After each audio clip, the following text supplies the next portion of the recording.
Hi, today I'm for the new Y17 and I'll show you how to edit notification panel shortcuts on this device.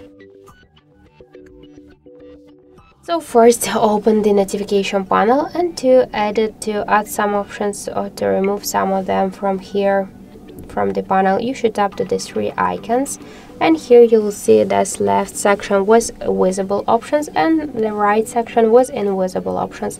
If you want to remove some from your panel, you should just hold the icon and drag it to this right section by this way.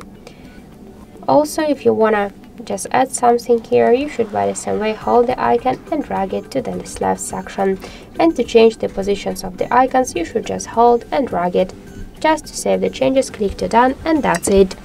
So thank you for watching, and if you find this video helpful, leave thumbs up and subscribe.